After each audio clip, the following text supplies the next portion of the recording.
India art festival Mumbai, Bangalore, Delhi மற்றும் ஹைதராபாத்தில் நடக்க உள்ள India art festival JR divine plus நேயர்களுக்கு அன்பு வணக்கம்.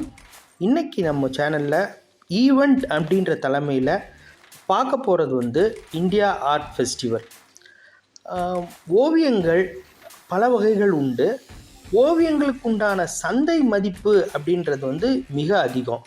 ஆனால் நம்ம எங்கே போய் அதை பிட்ச் பண்ணுறோம், அதாவது எந்த இடத்துல நம்ம ப்ரெசன்ட் பண்ணுறோம், யாருக்கு விற்கிறோம் அப்படின்றது ஒரு மிகப்பெரிய சவால். இந்த ஓவியங்களை வரைகிறதா இருக்கட்டும், அந்த பல்வேறு வகைகளாக இருக்கட்டும், அதை காட்சிப்படுத்துகிறதா இருக்கட்டும், அந்த காட்சிப்படுத்துறதுலேருந்து விற்கிறதா இருக்கட்டும், அதுக்கு ரொம்ப பெரிய ப்ராசஸ் உண்டு. அது நீங்கள் கரெக்டான ஒரு இடத்துல நீங்கள் கரெக்டான ஒரு ப்ராசஸில் அதை பிட்ச் பண்ணாதான், காட்சிப்படுத்தினாதான் நீங்கள் எதிர்பார்க்கிற விலை அல்லது மார்க்கெட் சந்தை மதிப்புன்றது நமக்கு நல்லா புரியும். ஸோ இந்த ஆர்ட் ஃபெஸ்டிவலை பொறுத்த வரைக்கும் மும்பை, பெங்களூர், டெல்லி, ஹைதராபாத் 4 நகரங்களில் நடக்குது. நகரங்களில் ஒவ்வொரு இடத்துலையும் ஒவ்வொரு இடங்கள் இங்கே நான் குறிப்பிட்டிருக்கிறேன், உங்களை காணொலியில் குறிப்பிட்டிருக்கிறேன்.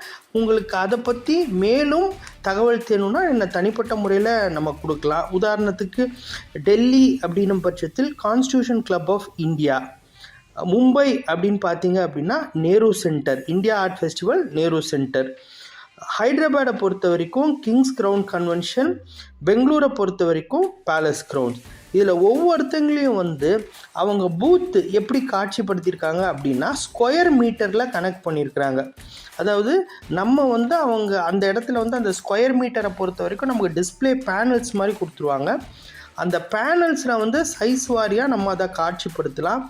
அதுக்கு உண்டான அமௌண்ட், அதாவது ஸ்கொயர் மீட்டருக்கு உண்டான அமௌண்ட்டை ஒவ்வொரு பூத்தில் ஒவ்வொரு பேனல்ஸ்க்கு இந்தந்த ரேட்டுன்றதை அவங்க வகைப்படுத்தியிருக்காங்க. அதையும் இந்த காணொலியில் கொடுத்துருக்கேன். அதுலேயும் உங்களுக்கு கிளாரிஃபிகேஷன் வேணும்னா தாராளமாக தொடர்பு கொள்ளலாம். யார் நடத்துகிறாங்க, அவங்க உண்டான கான்டாக்ட் டீட்டெயில்ஸு, அவங்களோட பேங்க் டீட்டெயில்ஸ் எல்லாமே இங்கே தெளிவாக கொடுத்துருக்கு. நீங்கள் டைரெக்டாக அங்கே தொடர்பு கொள்ளலாம். எங்களை பொறுத்த வரைக்கும் நாங்கள் ஒரு சேனல் தான், நாங்கள் கேட்டலிஸ்ட் தான். இதில் நம்ம காட்சிப்படுத்துகிற ஓவியங்களை அங்கே பொதுஜனங்கள், collectors, private collectors, private investors அதை பார்க்குறாங்க.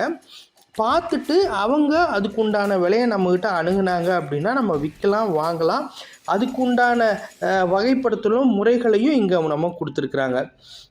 இந்த மாதிரி விஷயங்கள் எல்லாம் எப்படின்னா, ஒரு ப்ரீமியமான ஆர்டிஸ்ட்டாக நம்ம இருக்கிறோம், அல்லது நம்மளை அப்கமிங் ஆர்டிஸ்ட்டாக இருக்கிறோம், அல்லது நம்மக்கிட்ட ஒரு ஓவிய கலெக்ஷன் இருக்குது, ஓவியங்களுக்கு உண்டான கலெக்ஷன் இருக்குது அப்படின்னா, இதை எல்லாத்தையுமே ஒரு குடையின் கீழ் இந்த கண்காட்சிகள் இந்த 4 நகரங்களில் சிறப்பாக ஒரு அவுட்புட் இருக்கும் அப்படின்றது இவங்களோட ப்ராசஸை பார்த்தாலே நமக்கு. ஆர்ட் அண்ட் பெயிண்டிங்கை பொறுத்த வரைக்கும் எங்கிட்டையும் ஒரு பேசிக் கலெக்ஷன் இருக்குது, குறைந்தபட்ச கலெக்ஷன் இருக்குது. நானும் இது வரைக்கும் அதை ஒரு சந்தைப்படுத்தினதோ காட்சிப்படுத்தினதோ கிடையாது. ஸோ நானும் ரொம்ப பெரிய மிக பேசிக் லெவலில் தான் நான் இருக்கிறேன். ஸோ இதை எப்படி அதை உங்களுக்கு ஒரு கோஆர்டினேட் பண்ணி நம்ம எல்லாம் சேர்ந்து இதில் காட்சிப்படுத்துறதுனாலும் சரி, ஒரு ஸ்டால் போடுறதா இருந்தாலும் சரி, அதிலேருந்து உங்களுக்கு இன்புட்ஸ் ஏதாவது இருந்தது அப்படின்னா, அது வழிவகைகள் ஏதாவது இருந்தது அப்படின்னா, என்கிட்டையும் ஒரு சின்ன டீம் இருக்குது. நம்ம எல்லாம் சேர்ந்து பண்ணுறதா இருந்ததுன்னா how to go about it அப்படின்றத நம்ம டிஸ்கஸ் பண்ணலாம். இந்த காணொலி உங்களுக்கு பிடிச்சிருக்கும்னு நான் நம்புகிறேன். பிடிச்சிருந்ததுன்னா உங்களுடைய நட்பு மற்றும் சொந்தங்களுக்கு பகிருங்க. நம்ம சேனலை சப்ஸ்கிரைப் பண்ண சொல்லி வலியுறுத்துங்க. சேர்ந்து வளருவோம், தொடர்ந்து இயங்குவோம், மேல்மேலும் உயர்வோம். நன்றி, வணக்கம்.